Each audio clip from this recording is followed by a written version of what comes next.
Por favor, mamá, solo firma aquí.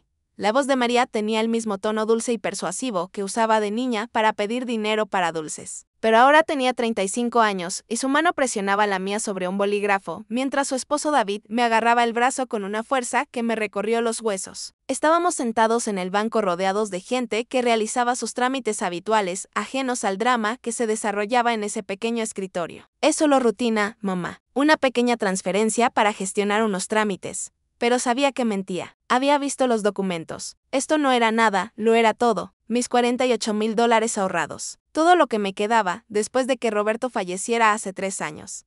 El aire acondicionado del banco zumbaba en mi cabeza, pero sentía calor, un calor pegajoso de pánico. Las luces fluorescentes me lastimaban los ojos y el sonido de las máquinas contadoras de billetes me golpeaba las sienes. María sonrió hacia las cámaras de seguridad como si fuéramos una familia normal con sus asuntos. David también sonrió, pero sus dedos seguían clavados en mi brazo como garras. Vamos, Elena, me susurró al oído. No lo hagas más difícil de lo necesario. Su aliento olía a cigarrillo y café rancio. Piensa en tu nieta Sofía. Piensa en todo lo que hemos hecho por ti. Todo lo que habían hecho por mí. La ironía me quemó la garganta. Yo fui quien pagó la universidad de María. Yo fui quien le dio el dinero para la entrada de su casa. Yo fui quien cubrió las deudas de David cuando perdió su trabajo el año pasado, $12,000 que nunca pagaron. Y ahora aquí estaban, intentando robarme lo último que me quedaba, mi pensión de viudedad. El dinero que Roberto y yo habíamos ahorrado durante 42 años de matrimonio. Me temblaban las manos al sostener el bolígrafo. La tinta se veía tan negra, tan definitiva contra el papel blanco. Una firma y todo se acabaría. Una firma y no me quedaría nada. María se acercó más, su perfume empalagoso se mezcló con el aroma de ansiedad que emanaba de mi piel. Mamá, confía en mí. Es por tu bien. No puedes con tanto dinero a tu edad. Sus palabras eran miel envenenada, cada sílaba calculada para desarmarme. Miré a mi alrededor desesperada. El joven cajero nos observaba desde su ventanilla, pero parecía ocupado con otros clientes. Una anciana esperaba en la fila, hojeando un folleto de seguros. Un hombre de traje revisaba su teléfono. Nadie se dio cuenta de lo que pasaba. Nadie vio que me estaban robando a plena luz del día, en público, con sonrisas y palabras cariñosas. David me apretó el brazo con más fuerza y un gemido ahogado escapó de mi garganta. Silencio, murmuró entre dientes, manteniendo la sonrisa. No queremos armar un escándalo, ¿verdad? Sus ojos eran fríos como el hielo y por primera vez comprendí que este hombre era capaz de cualquier cosa. María, mi hija, la niña que crié y cuidé, estaba sentada viendo cómo su esposo me hacía daño y no hacía nada para evitarlo. El reloj de pared marcaba las 3:15 p.m. de un martes cualquiera que se había convertido en la peor pesadilla de mi vida. Recordé cómo había llegado. María había llamado esa mañana con una voz fingida de urgencia. Mamá, tenemos que ir al banco. Hay unos papeles que tienes que firmar. Es importante. No me había dado detalles. Nunca me daba detalles, solo órdenes disfrazadas de súplicas. El gerente del banco, un hombre mayor llamado Carlos, se acercó a nuestra mesa con una sonrisa profesional. ¿Todo bien? ¿Necesita ayuda? Su presencia me dio una chispa de esperanza. Este era mi momento, mi única oportunidad. Con el corazón latiéndome tan fuerte que pensé que se me saldría del pecho, tomé un papel de la mesa y rápidamente escribí: ayúdenme, me están coaccionando, no quiero firmar. Doblé la nota y se la deslicé. Mientras María y David estaban distraídos mirando los documentos, Carlos abrió la nota con movimientos discretos y vi que sus ojos se abrían como platos. Su expresión profesional se transformó en una de alarma controlada. Por un instante que pareció eterno, nuestras miradas se cruzaron y en ese instante supe que me entendía perfectamente. Sin decir palabra, pulsó discretamente un botón debajo de su escritorio. La alarma silenciosa. Mi corazón se tranquilizó por primera vez en toda la tarde. Alguien iba a ayudarme, pero para entender cómo llegué a este punto, necesito contarles toda la historia. Necesito que entiendan quién era antes de convertirme en esta mujer desesperada en un banco, pidiendo ayuda en silencio. Me llamo Elena, tengo 71 años, y toda mi vida fui la mujer que siempre decía que sí. La mujer que siempre daba, siempre ayudaba, siempre se sacrificaba por su familia, especialmente por María. Recuerdo el día que nació como si fuera ayer. Era una mañana de primavera y tras 14 horas de parto, por fin llegó al mundo. Pequeña, perfecta, con esos ojos verdes que heredó de su padre. La sostuve en mis brazos y le prometí que nunca le faltaría nada, que siempre tendría mi amor, mi apoyo, mi protección. Cumplí esa promesa durante 35 años, pero ahora me doy cuenta de que quizá la cumplí demasiado bien. cuando María tenía 5 años. Su padre y yo trabajamos en 2 empleos cada uno para comprarle la bicicleta rosa que tanto deseaba para su cumpleaños. Costó $250, una fortuna para nosotros en aquel entonces, pero valió la pena verla sonreír. Cuando cumplió 15, quiso ir a un campamento de verano que costaba $1,800. Vendí las joyas de mi abuela para pagarlo. Al graduarse de la preparatoria, insistió en estudiar en una universidad privada. Mamá, es mi sueño, me decía con lágrimas en los ojos. No puedo ir a una universidad pública. ¿Qué pensarán mis amigos? La matrícula era de $45,000 al año.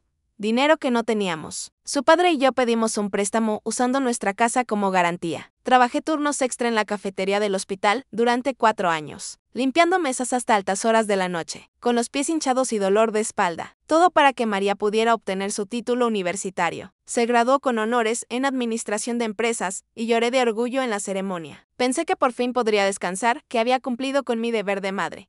Pero María tenía otros planes. A los 25 años, conoció a David en un bar de mala muerte. Era guapo, no podía negarlo, pero había algo en su mirada que no me gustaba.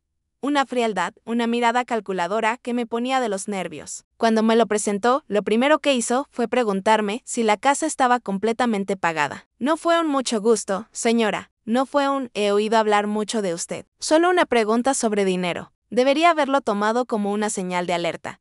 La boda costó $30,000. Mamá, solo me voy a casar una vez, me suplicó María.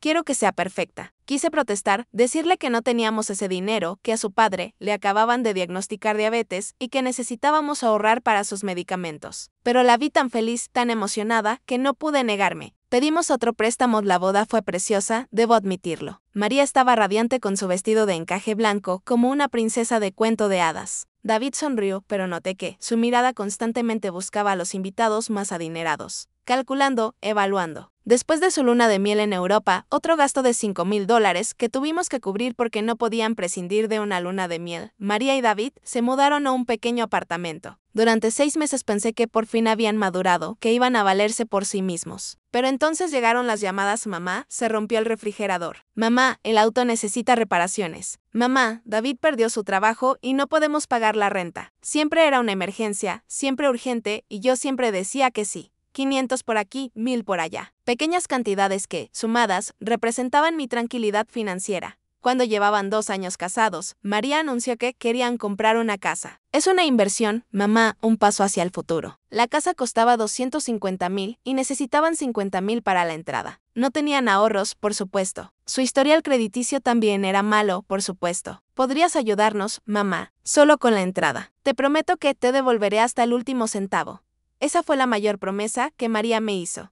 Y también la mayor mentira. Retiré los $50,000 del fondo de jubilación que había estado acumulando durante 20 años. Cada dólar representaba horas extras, comidas que no compré, ropa que no me permití, vacaciones que nunca tomé, pero se los di. Ese día, me senté en el banco a firmar los papeles del retiro anticipado con manos temblorosas, mientras el empleado me explicaba las multas que tendría que pagar. Una multa del 10%, $5,000 que perdería solo por retirar mi dinero antes de tiempo.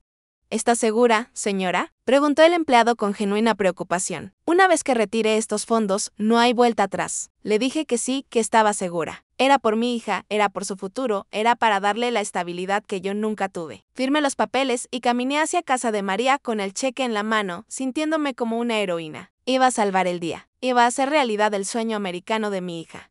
María lloró cuando le di el cheque. Lágrimas de felicidad, pensé. Eres la mejor madre del mundo, me dijo, abrazándome fuerte. No sé cómo agradecerte esto. Te lo prometo, mamá, te lo prometo, te lo devolveré hasta el último centavo con intereses. David también parecía emocionado, aunque su abrazo se sentía frío, calculador. Gracias, suegra. Esto significa mucho para nosotros. Se mudaron a la casa 3 meses después. Era preciosa, debo admitirlo. 2 plantas, 4 dormitorios, un amplio patio con espacio para una piscina. María me invitó a la inauguración y recorrí cada habitación con orgullo. Mi sacrificio había valido la pena. Mi hija tenía su hogar, pero las llamadas no pararon. De hecho, se hicieron más frecuentes. Mamá, necesitamos muebles para la casa. No podemos vivir en el suelo. 3,000 por un juego de sala. Mamá, la casa necesita una cerca nueva. Los vecinos se quejan. 4,000 por una cerca de madera. Mamá, queremos renovar la cocina. Es muy vieja y la estufa no funciona bien. 8,000 por electrodomésticos nuevos, cada vez que dudaba, cada vez que mencionaba que yo también tenía gastos, que el dinero no crece en los árboles. María sabía exactamente qué botones presionar. Mamá, pensé que te alegrarías de vernos bien. Pensé que querrías que tu nieta creciera en una casa bonita.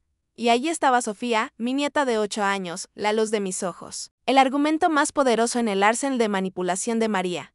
Sofía había nacido cuando María tenía 27 años. Y desde el momento en que la vi, supe que era diferente. Tenía la mirada curiosa de su abuelo y una sonrisa capaz de derretir el corazón más duro. Pero más que eso, tenía algo que su madre había perdido en algún momento, la bondad genuina. Cuando Sofía me visitaba, traía dibujos que había hecho en la escuela. Pequeñas obras de arte hechas con crayones, donde yo aparecía como una abuela gigante con brazos enormes, siempre sonriendo. Te hice grande porque tu amor es grande, abuela, explicaba con su dulce vocecita. Era imposible decir que no a nada que fuera para Sofía. Clases de ballet, $200 al mes. Clases de piano, $300 al mes. Campamento de verano, 3,000. Ropa especial para presentaciones de ballet, $600 por vestido. Sofía tiene talento, mamá. No podemos desperdiciar su potencial por falta de dinero. Mientras tanto, mi situación económica se deterioraba. Roberto había desarrollado complicaciones por la diabetes. Sus medicamentos costaban $500 al mes y el seguro solo cubría una parte. Necesitaba inyecciones especiales, visitas regulares al especialista y una dieta estricta que requería alimentos más caros. Yo trabajaba doble turno en el hospital, llegando a casa con los pies sangrando dentro de los zapatos, solo para cocinar, limpiar y cuidar a mi esposo. ¿Por qué no le pides ayuda a María?, sugirió mi hermana Carmen durante una de sus visitas. Has gastado más de $70,000 en ella en los últimos 5 años. Seguro que puede ayudarte con algunos gastos médicos, pero yo no podía pedirle dinero a mi hija. Era mi deber cuidar de mi familia, no al revés. Era mi responsabilidad ser fuerte, ser el pilar que nos sostuviera a todos. Roberto falleció un martes por la mañana, 3 años después de su diagnóstico. Le sostenía la mano cuando exhaló su último aliento y juro que sentí como si media alma se fuera con él. Llevábamos 46 años casados. Fue mi compañero, mi mejor amigo, mi cómplice en todas las decisiones difíciles sobre María. Después de su funeral, me senté solo en nuestra casa vacía y me di cuenta de que estaba completamente arruinado. Los gastos médicos, sumado a todo lo que le había dado a María, habían agotado nuestros ahorros. El seguro de vida de Roberto me dio $48,000. Era todo lo que me quedaba para vivir el resto de mis días. Lo deposité en una cuenta de ahorros y prometí ser más cuidadoso. Iba a hacer que ese dinero me durara. Iba a aprender a decir que no. Pero María tenía otros planes. 2 meses después del funeral, David perdió su trabajo en una constructora. Fue culpa de su jefe racista, me explicó María por teléfono, llorando. Lo despidió sin motivo. Ahora no podemos pagar la hipoteca. Mamá, nos van a quitar la casa. Sofía tendrá que cambiar de escuela. Va a perder a todos sus amigos. Me pidieron 15,000 solo para mantenerlos a flote hasta que David encontrara otro trabajo. Máximo 6 meses. Te lo devolvemos con intereses. Te lo prometo.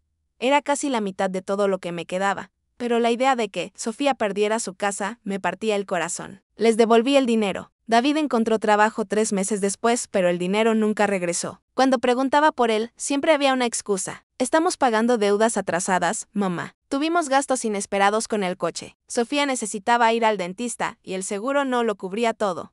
Y ahora estaba aquí, en este banco, viéndolos intentar robarme los últimos 30,000 que me quedaban. Mi hija, la niña que crié con tanto amor, estaba sentada junto a su marido abusador. Sonriendo a las cámaras, mientras planeaban dejarme en la pobreza absoluta, Carlos regresó a nuestra mesa, acompañado de 2 guardias de seguridad que intentaban aparentar tranquilidad. Pero pude ver la tensión en sus posturas. María y David aún no se habían dado cuenta de nada. Estaban demasiado concentrados en los papeles, revisando las cifras una y otra vez como buitres calculando su botín. Disculpe, dijo Carlos con voz tranquila pero firme. Necesito revisar algunos detalles de esta transacción antes de continuar. David levantó la vista y por primera vez vi un destello de nerviosismo en sus ojos. ¿Qué clase de detalles? Todo está en orden. La señora quiere transferir el dinero a la cuenta de su hija. Es una decisión familiar. Su mano seguía apretándome el brazo, pero ahora lo hacía con más discreción. Consciente de que otros ojos lo observaban, entiendo, respondió Carlos. Pero el protocolo del banco exige que verifique que todas las partes involucradas actúen voluntariamente y sin presiones externas. Sus palabras fueron como un rayo de esperanza que atravesó mi desesperación. Me miró directamente a los ojos. Señora Elena, ¿podría acompañarme a mi oficina para una verificación privada? Es el procedimiento habitual para transacciones de esta magnitud.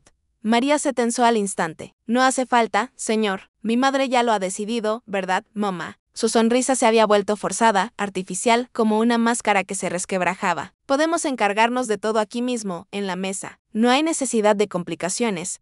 Pero Carlos se mantuvo firme. Lo siento, pero es la política del banco. Señora Elena, sígame, por favor. Señaló su oficina, y los guardias de seguridad se posicionaron de forma más visible. David me soltó un poco del brazo al darse cuenta de que la situación se le estaba escapando de las manos. Mamá, dijo María, con la voz cada vez más desesperada, dile que todo está bien. Dile que quieres hacer esto. Pero por primera vez en décadas, encontré la fuerza para levantarme. Me temblaban las piernas, pero me puse de pie. Necesito hablar con el gerente, dije, con la voz apenas un susurro, pero cada vez más fuerte. Mientras caminaba hacia la oficina de Carlos, oía a María y David detrás de mí. Sus voces se volvían más agitadas, su fachada finalmente se desmoronaba. Los guardias de seguridad se mantuvieron cerca. Y supe que por fin, después de tantos años de decir que sí, había encontrado el valor para decir que no. En la oficina de Carlos, con la puerta cerrada y rodeada de seguridad, le conté todo. Sobre los años de manipulación, sobre el dinero que nunca me devolvieron, sobre el miedo y la coerción. Me escuchó pacientemente, tomó notas y me aseguró que nadie me obligaría a firmar nada que no quisiera. Cuando regresamos a la zona principal, María y David ya no estaban. Se habían ido al darse cuenta de que su plan había fracasado, al comprender que su víctima finalmente había encontrado su voz. Salí del banco siendo una mujer distinta a la que había entrado. Quizás más pobre de dinero, pero más rica en dignidad y autoestima. Esa noche, llamé a Sofía y le dije que la amaba, pero que las cosas serían diferentes. Aprendería a amar sin perderme en el proceso. Fue una lección que llegó casi demasiado tarde, pero no demasiado tarde para que importara.